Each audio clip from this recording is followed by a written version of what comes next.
Super star Mahesh Babu latest movie Guntur కారం సినిమాకి మొదటి నుంచి అన్ని అడ్డంకులే ఎదురవుతున్నాయి.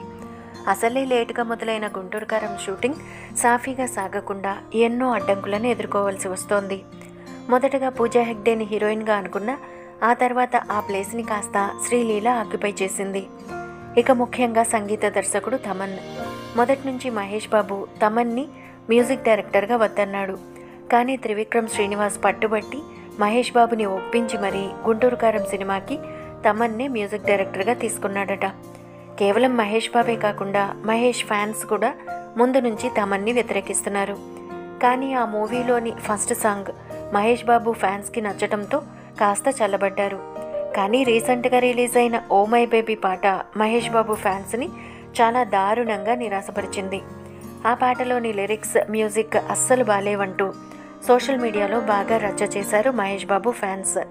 దాంతో ఆ గీత రచయిత రామజోగేష్ శాస్త్రి మహేష్ బాబు ఫ్యాన్స్ని ఇండైరెక్ట్గా కుక్కలంటూ మహేష్ బాబు ఫ్యాన్స్ మీద తన ఆగ్రహాన్ని వెళ్ళగక్కాడు. పైగా ఆ సినిమా నిర్మాత నాగవంశీ మహేష్ బాబు ఫ్యాన్స్ని తిడుతున్నట్టు అర్థం వచ్చేట్లుగా యానిమల్ సినిమాలో ఆఖరి షార్ట్ క్లిప్ని సోషల్ మీడియాలో పోస్ట్ చేశాడు. తన అభిమానులని ఎంతగానో ఇష్టపడే మహేష్ బాబు దాంతో చాలా అసహనాన్ని వ్యక్తం చేశాడట. మరోసారి తన ఫ్యాన్స్ పట్ల అలా ప్రవర్తించొద్దని వారికి వార్నింగ్ కూడా ఇచ్చాడట. అంతేకాకుండా పెండింగ్లో ఉన్న మాస్ సాంగ్ పైన రీవర్క్ చేయాలని వారికి సూచించాడట. కానీ గుంటూరు కారం సినిమా దర్శక నిర్మాతలు సరైన సమాధానం ఇవ్వకపోవడంతో హత్తైన మహేష్ బాబు గుంటూరు కారం సెట్స్ నుంచి కోపంగా బయటికి వెళ్ళిపోయాడట.